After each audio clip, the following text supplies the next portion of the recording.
tó ọmọ Yorùbá ọ̀rọ̀ ti wá ní kókó báyìí ẹlẹ́wà ti ń jáwé àṣé ẹni tọ́lọ́run ò lè mú ọlọ́run ìmọ̀ ìṣẹ̀dá ẹ̀ ó ti wá kó bẹ́ẹ̀ báyìí nísìnyí ó ti di pé ẹni tí àwọn ajínigbé yóò lè jí gbé òun tọ̀hún ò tí exist ní Nàìjíríà ẹ gbọ́ wọ́n wá ní ikú tí ń pojúgbà ẹni òwe ńlá báyìí òun ni kú ń pa fún ni ṣé mọ̀ arákùnrin tí wọ́n ń pè ní Uzackomen tó jẹ́ lọ́ọ̀yà agbẹjọ́rò àti Ajijagbara ṣé ẹ ti gbọ́ ẹ máa bọ̀ ẹ wá wo bó ṣe rìnrìn àjò ẹ̀ lọ nínú ìgbèkùn àwọn ajínigbé léyìí tí ó sọ fún èmi àti ẹ pé orí àti jókòó lórí bọ́ǹbù tá a mọ̀ nílẹ̀ Nàìjíríà a sì mọ̀ ó ọ̀nà tá a gbé gbà ọ̀pọ̀lọpọ̀ irú wa báyìí òun ni òye wa ẹgbọ́n ta ni yóò gbà wá kọ̀ wá sẹ́nìkan tó fẹ́ gbà wá ju Olódùà lọ Olódùà bá sì fẹ́ gbà wá kò sí ohun méjì tó máa ṣe ju pé kó sọ fún gbogbo ẹ̀yin àgbààgbà ẹ pé orílẹ̀-èdè Nàìjíríà ẹ jẹ́ kólúkúlùkù lọ dá ṣèjọba ẹ̀ bọ́n bá di kílíà orílẹ̀-èdè Yorùbá lónìí nígbà tí ọbẹ̀ tó wòye báyìí ọ̀la àwọn ọmọ ogun wa dùn wámúwámú máa wá fẹ́ wo bàbá ńlá ẹnìkan tí ó pèrè wípé òun la jínigbé tí ó wọnú tẹ́rítìrì wa ẹ gbọ́ ẹ má jẹ́ ń gbà yín lásìkò ẹ jẹ́ ń gbé yín tààràtà ẹ lọ gbọ́ nǹkan tí Uzackomen sọ ohun tó ju bàbá yìí rí lọ́gbà àwọn ajínigbé báwo ni wọ́n ṣe gbé ó sì ní iṣẹ́ tó fẹ́ jẹ́ fún gbogbo wa pátápátá pàápàá jùlọ àwa ọmọ Nàìjíríà lásìkò yìí àwa ọmọ Yorùbá àtàtà tá à ń retí òmìnira gbogbo ẹ̀yin tẹ́ ń sọ pé irọ́ ni ẹ wò ẹjá máa ṣe pàápàá ẹ̀yin tẹ́ ń retí 2027 wípé ó ń bọ̀ ẹ̀yin tẹ́ ń sáré kìtàkìtàkìtà Uzackomen yìí náà wà nínú àwọn olóṣèlú ńgbà kan ní lè sọ pé bóyá bàbá yìí ṣe wà ń bẹ̀ àwọn náà ti gbìyànjú àti gbá àwọn àga kan ó ṣe wá jẹ́ tó jẹ́ pé ẹ̀yin lẹ̀ ń bọ́ sọ́wọ́ àwọn aráabí yìí ẹni ọlá ọ̀jájú ni olóṣèlú lòun náà ọba òkè ló yọ bàbá yìí náà ẹ wo bàbá wa APC tí wọ́n gbé wọ́n gba 50 million síbẹ̀ wọ́n pa ìyẹn sọ́hùn wọ́n fi ń sọ pé orí yéye ní mògùn ta ìṣẹ̀ ló pọ̀ ọmọ Yorùbá ẹ má jẹ́ ń gbà yín lásìkò ẹ jẹ́ ń gbé yín tààrà ẹ wá gbọ́ nǹkan tí Uzackomen sọ ẹ gbé farabalẹ̀ wo fídíò yẹn ẹ wò dáadáa bẹ́ẹ̀ bá ti wò tán wọ́n padà wá òun rèé ẹ bá ń fohùn ṣe nínú ilé fáwọn èèyàn wa kí wọ́n gbọ́ nǹkan tí bàbá yìí sọ àfọgbọ́n ọlọ́gbọ́n ṣọgbọ́n òun rèé. We ran into a vehicle had already been used to block the road. And my driver said, God bless my driver, I didn't mention his name, Chinedu. He went through all the ordeal with me.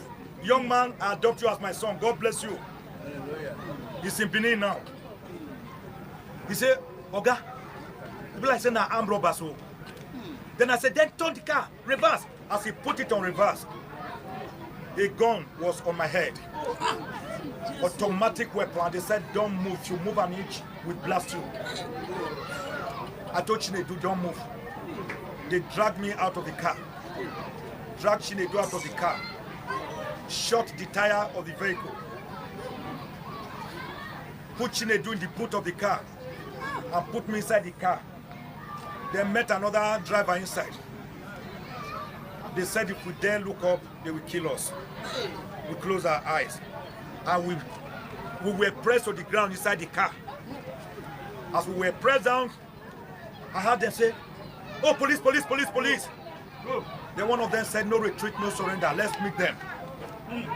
Because I couldn't look up, apparently, they moved out of the car. And I could hear guns booming. It was a staccato of bullets raining. Here comes Armageddon. It was a war situation. And they were firing. And as they were firing, the car was moving. They were telling them advance a little. Then I heard them shout again, another vehicle, shoot. Then they started another round of. And then I heard them say, oh, we killed some of them. We killed some of them. Then tomorrow now, they will come out and lie and say some of us were killed or injured, even though none of us have been injured. I heard them saying that. Ladies and gentlemen, the good news that we have been delivered safe and unhurt and unharmed. And we want peace. The bad news that I was not profiled, we were never profiled or targeted, meaning that they merely operated randomly. It is bad news because it could have been any person, any other person. Bad news because it was when we were in the car with eyes closed that they started preliminary questions. What is your name? I said, Chief Mike Uzackomen, SAM. They searched my pocket, took out the complimentary cards and other possession. I heard the card, I said, what is your full name? I said, my full name is Chief Mike Uzackomen, SAM. Constitutional lawyer, human rights activist, Akpakpa Bigibedola. They said yes. They said yes, you are a man of truth. That's what is written on your card. I didn't even know they were holding my card. They said, so you are a lawyer? I said, yes, sir. How long have you practiced? I said, 32 years. I said, well, even if you tell us lies, by tomorrow we know who you are. Do you know what? We always know who you are when we capture, when we kidnap people through the press. So even if you lie, we are going to know who you are tomorrow. That is how we were driven for about 4.5 hours. Through rough roads, through highways, you could feel it on the body that you are on a highway. You could feel it on the body that you are on a rocky path.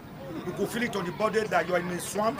You could feel it on the body that you are inside a forest, that you are on a footpath that is not tarred. About 4.5 hours. Before they dumped us in a small, uncompleted building, far away from civilization, far away. And it was 24 hours guard, security guard. Fellow Nigerians, we are not talking of toy carrying kidnappers. They told me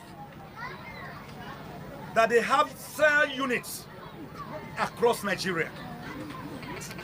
They reminded me, didn't you see that a footballer's father was captured in Jos and taken to Kano? Didn't you hear of the white men who were killed in Birnin-Kebbi and Bauchi and Kano?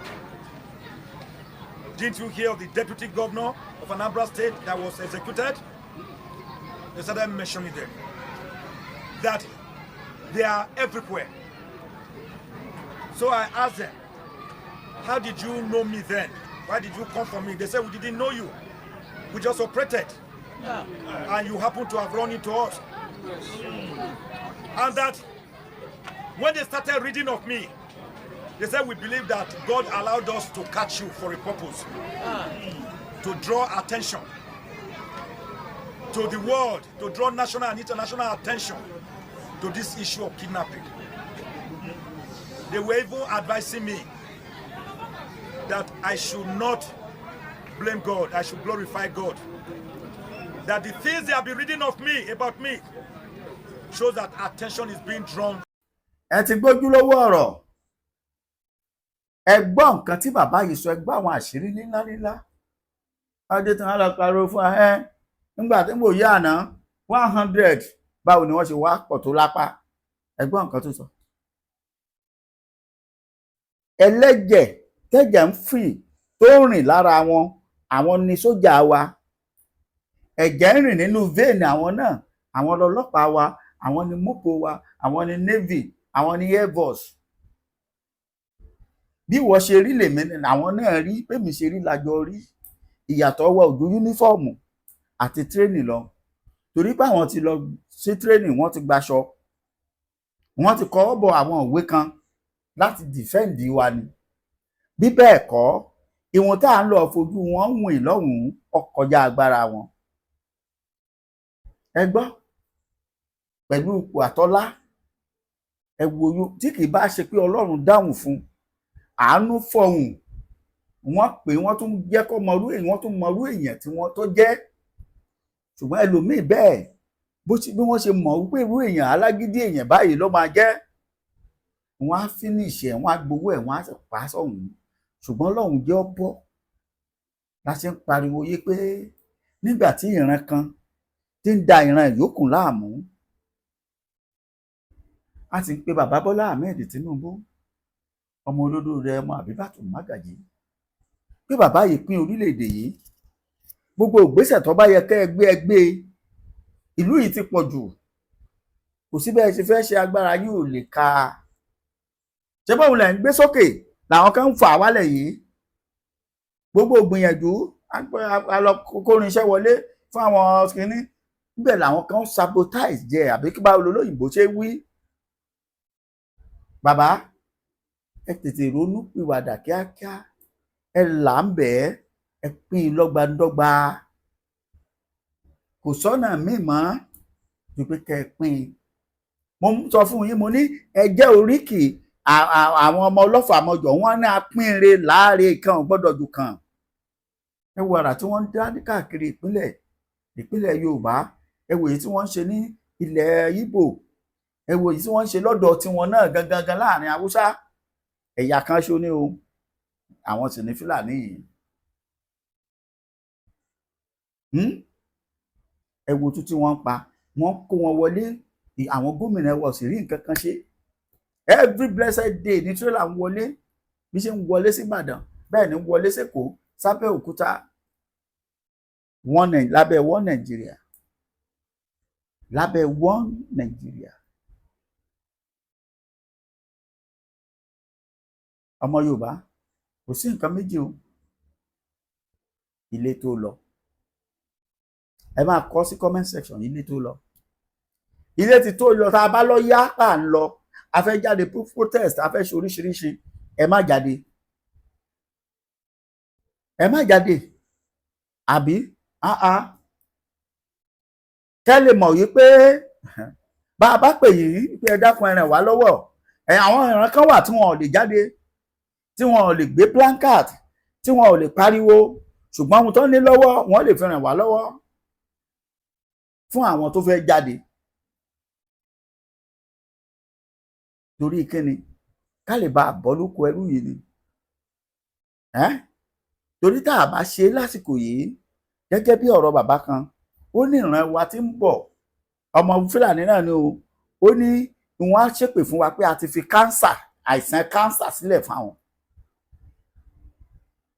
Uzackomen náà tún gbé yìí o, tọ́jú orí lọ́yọ̀ọ́. Ẹ dákun ẹ bá mi share program yìí, á tún pàdé, ó dàbọ̀.